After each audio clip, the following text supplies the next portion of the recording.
किया। Welcome back after the break. दूध पत्ती खबर में एक बार फिर से खुशामदीद। डॉक्टर साहब, हम बात कर रहे थे क्रॉनिक एलिमेंट्स की, तो क्या किन में आ जाती हैं चीज़ें? और अच्छा, क्रॉनिक जहाँ तक मैंने बाकी चीज़ें आपको बताई कि मूड चेंज होता है, वेट चेंज होता है, उसमें एक और चीज़ है, उसमें नींद भी चेंज होती है ना।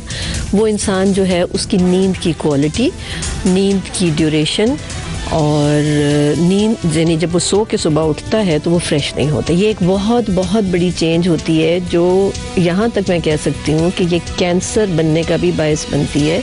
या मैं आपको बताती हूँ, कैंसर जब आने लगता है तो ये जो मोटी मोटी चेंजेस हैं उनमें से एक स्लीप डिप्रिवेशन या जागते हुए सोना एक सिम्टम है उसके अंदर, कि आप सो रहे हैं लेकिन आपका जहन नहीं सो रहा। शायद मैंने पिछली दफ़ा इसकी बात की थी कि आप जागते हुए सो रहे हैं तो आपकी बॉडी का रिपेयर नहीं होता, और आपकी बॉडी इस तरह बनी हुई है कि अगर उसको रोज़ाना 6 से 8 घंटे का टाइम नहीं मिलेगा, जिसमें तकरीबन 2 से 3 घंटे उसके रिपेयर का टाइम है, तो वो एक्सपोज्ड है बड़ी बड़ी बीमारियों को।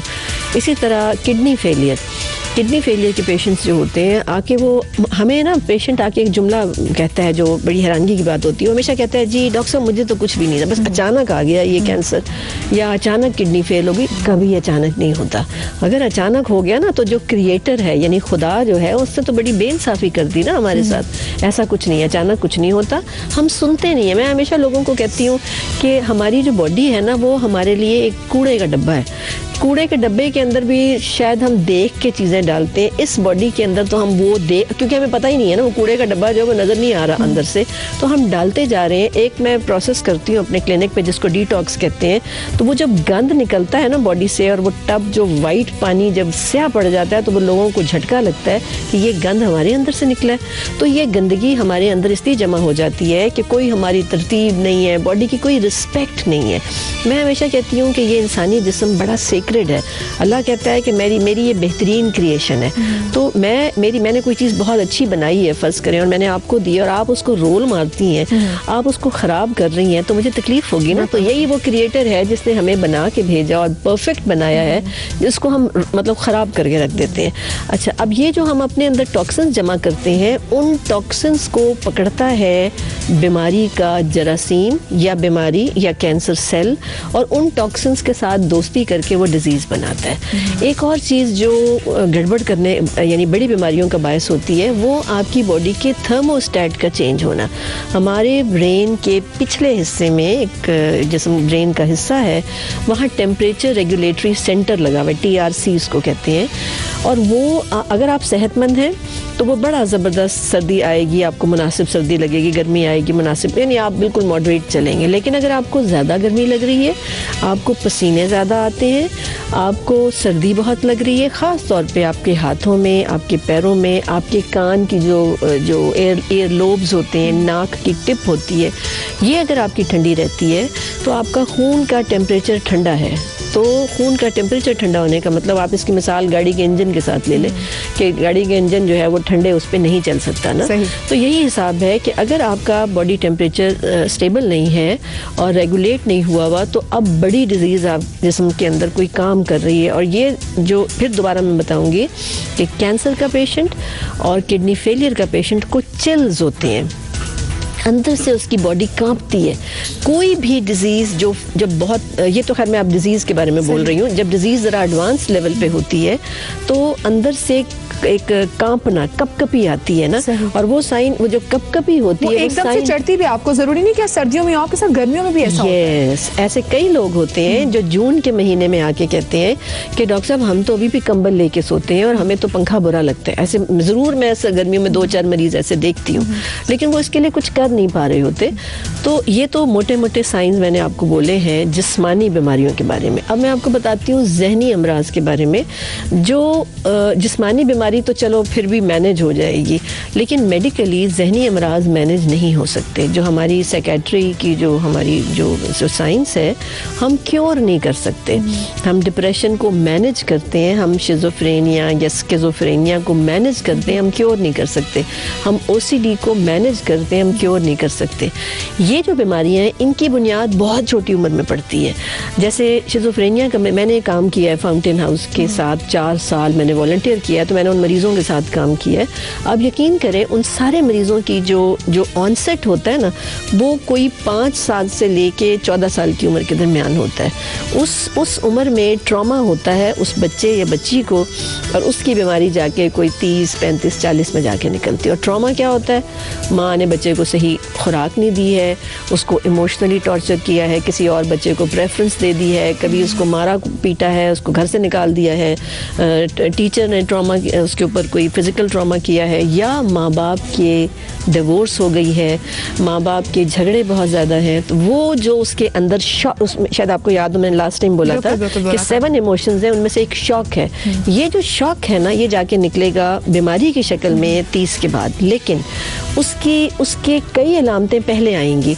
वो बच्चा या बच्ची या लड़की या लड़का अलग रहना शुरू हो जाएगा, वो इंटरैक्ट नहीं करेगा सारों के साथ, उसको कॉम्प्लेक्स होगा, उसको उसके अंदर जेलसी बड़ी नुमाया होगी, उसके अंदर खौफ बहुत नुमाया होगा, वो कभी भी अपनी ज़ात से आउट ऑफ फेयर जो है वो बहुत सारी अजीबोगरीब हरकतें खुद ऐसे करने लग जाते हैं जो नेगेटिविटी में आ जाती है। नेगेटिव उसकी टिक्स डेवलप, हाथ हिलाता रहेगा, टांग हिलाता रहेगा। अच्छा, ये वैसे मैं बहुत हिलाती हूँ, मैं तो बचपन से हिलाती हूँ, मुझे तो हर एक डांट के थक चुकी, लेकिन मेरे ख्याल से मैंने तो इनहेरिट किया, मेरे अब्बा भी हिलाते, मेरे दादा भी हिलाते थे। अच्छा, मुझे बताएं फूड से हम कैसे इलाज कर सकते हैं? अब ये तो हो गए साइन। फूड से हम इसी तरह कर सकते हैं कि सबसे पहले तो ये सोचें कि ये बॉडी जो है इसकी हमें केयर करनी है, और इस बॉडी की जो नरिशमेंट है वो मोटी मोटी 4-5 कुदरती चीज़ें जिनका मैं बार बार जिक्र करती हूँ। गंदम, दूध, दही, गोश्त अगर नहीं अफोर्ड कर सकते तो ठीक है, 1-2 दफ़ा गोश्त खाना बहुत अच्छा है। चने, दालें, सब्जियां, जो फ़ायदेमंद सब्जियां हैं जो बचाती हैं, वो प्याज है,